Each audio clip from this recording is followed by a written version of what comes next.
Star hospital సుఖీభావ్కు తిరిగి స్వాగతం. మనకి రక్తపోటు అనగానే గుండె గుర్తుకు వస్తుంది. హైబీపీ మూలంగా గుండెతో పాటు కిడ్నీలు, మెదడు వంటి అవయవాలు దెబ్బతినడం మనకు తెలిసిందే. అయితే కొన్ని సందర్భాల్లో మన ఊపిరితిత్తుల్లో కూడా రక్తపోటు పోటెత్తుతూ ఉంటుంది. ఈ రకమైన పరిస్థితిని పల్మనరీ హైపర్ టెన్షన్ అని పిలుస్తారు. ఊపిరితిత్తుల్లో రక్తపోటు మూలంగా వచ్చి పడే అనర్థాలు, వాటిని నివారించుకునే మార్గాల గురించి ఇప్పుడు తెలుసుకుందాం.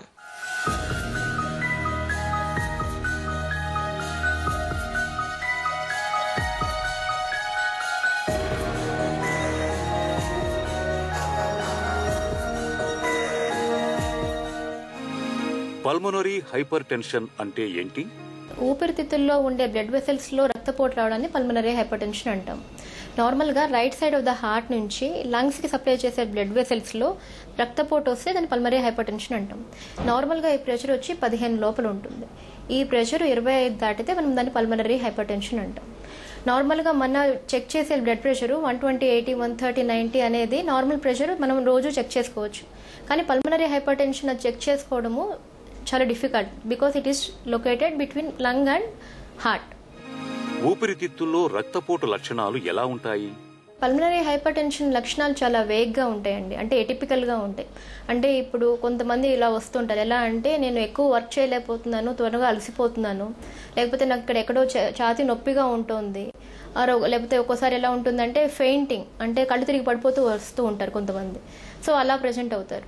ఇంకా సివియర్ స్టేజెస్లోకి వెళ్ళేటప్పటికి ఏంటంటే కాళ్ల వాపు, పొట్లో అంత నీరు రావడము, ఈ లక్షణాలతో పల్మనరీ హైపర్ టెన్షన్ రోగులు మనకి ప్రెజెంట్ అవుతారు. మనకి ఊపిరితిత్తుల్లో రక్తపోటుకు కారణాలేంటి? పల్మనరీ హైపర్ టెన్షన్ రావడానికి చాలా కారణాలు ఉన్నాయండి. It's not a single disease and దానికి చాలా మల్టిపుల్ కండిషన్స్ ఉన్నాయి అది రావడానికి. ఒకటి ఏంటంటే ఇడియోపతిక్ పల్మనరీ హైపర్ టెన్షన్ అంటాం, అంటే కారణం లేకుండా పల్మనరీ హైపర్ టెన్షన్ వస్తుంది అనమాట. సెకండ్ ఏంటంటే ఫ్యామిలీస్లో అంటే జన్యుపరంగా వచ్చే ప్రాబ్లమ్స్ వల్ల కూడా పల్మనరీ హైపర్ టెన్షన్ వస్తుంది. థర్డ్ థింగ్ వచ్చి మనకి కొంతమంది చిన్నపిల్లల్లో కంజెనిటల్ హార్ట్ డిసీజెస్ ఉంటాయి, వీటి వల్ల పల్మనరీ హైపర్ టెన్షన్ వచ్చే ఛాన్స్ ఉంటుంది. ఆ తర్వాత రుమటాలజీ ప్రాబ్లమ్స్ ఉంటాయి, కొలాజన్ వాస్కులర్ డిసీజెస్ ఉంటాయి, వాటితో అసోసియేట్ అయ్యి ఈ బ్లడ్ వెసల్స్లో వచ్చే చేంజెస్ వల్ల పల్మనరీ హైపర్ టెన్షన్ వస్తుంది. ఇవి కాకుండా ఇంకా లెఫ్ట్ హార్ట్ కాజెస్, తర్వాత లంగ్ కాజెస్ వలన కానీ, ఇంకా లంగ్ బ్లడ్ వెసల్స్లో బ్లడ్ క్లాట్స్ ఫామ్ అవడం కూడా ఈ పల్మనరీ హైపర్ టెన్షన్ అనేది వచ్చే ఛాన్స్ ఉంటుంది. ఊపిరితిత్తుల్లో రక్తపోటు మూలంగా తీవ్ర స్థాయి సమస్యలేమైనా ఉంటాయా? పల్మనరీ హైపర్ టెన్షన్ కనుక మనము ఎర్లీగా డయాగ్నోస్ చేయకపోతే తర్వాత పేషెంట్ లైఫ్ స్పాన్ వచ్చి ఓన్లీ 2 to 3 years ఉంటుంది. అదే మనం ఎర్లీగా డయాగ్నోస్ చేసి మెడికేషన్ వాడితే వాళ్ళ లైఫ్ స్పాన్ మనం ఒక 10 to 15 years అయినా ప్రొలాంగ్ చేయొచ్చు. అండ్ వీళ్ళ కాంప్లికేషన్ వచ్చి they will land in heart failure వచ్చి హార్ట్ కాంట్రాక్షన్ కెపాసిటీ తగ్గువైపోయి దే విల్ ప్రోగ్రెసివ్లీ డిటోరరేట్. ఊపిరితిత్తుల్లో రక్తపోటును ఎలా నిర్ధారిస్తారు? పల్మనరీ హైపర్ టెన్షన్ డయాగ్నోస్ చేయడానికి మనకి ఇప్పుడు చాలా ఇన్వెస్టిగేషన్స్ ఉన్నాయండి. ఇప్పుడు మనకి ఇనిషియల్ స్టార్టింగ్ బేసిక్ ఇన్వెస్టిగేషన్స్ వచ్చి ఈసీజీ, చెస్ట్ ఎక్స్రే దగ్గర నుంచి మనం ఎకోలో పల్మనరీ ఆర్టరీ ప్రెషర్ ఎంత ఉందని మనకి ఎగ్జాక్ట్ అమౌంట్ తెలియకపోయినా మనకి కొంతవరకు ఇన్ఫర్మేషన్ వచ్చే ఛాన్స్ ఉంటుంది. ఆ తర్వాత దానికి అసలు ఫస్ట్ వచ్చి మనకి పల్మనరీ హైపర్ టెన్షన్ ఉందా లేదా, ఉంటే దాని కారణం ఎందుకు ఉంది అని ముందు ఉంది అని మనం కన్ఫర్మ్ చేసుకున్న తర్వాత దాని కారణం ఎవాల్యుయేట్ చేసుకోవడానికి CT scan of the chest ఒకటి, ఇంకా వచ్చి మనకి రైట్ హార్ట్ క్యాథెటరైజేషన్ చేస్తారు, అంటే కరెక్ట్గా ఎగ్జాక్ట్గా ప్రెషర్ ఎంత ఉంది అండ్ దానివల్ల హార్ట్లో ప్రాబ్లం ఉండి వస్తుందా, హార్ట్లో ప్రాబ్లం లేకుండా వస్తుందా అనే విషయం మనకు తెలుస్తుంది. సో మనం పల్మనరీ హైపర్ టెన్షన్ ముందు ఉందా లేదా కన్ఫర్మ్ చేసుకున్న తర్వాత దాని తర్వాత కాజ్ని మనం ఎవాల్యుయేట్ చేసుకుంటాం. మనం ఊపిరితిత్తుల్లో రక్తపోటుకు చికిత్స ఎలా ఉంటుంది? పేషెంట్ ఆయాసం ఎక్కువ ఉందా లేదా తక్కువ ఉందా, పేషెంట్ ఆయాసాన్ని మనము క్లాసిఫై చేస్తాం, క్లాస్ 1, క్లాస్ 2, క్లాస్ 3, క్లాస్ 4 అని.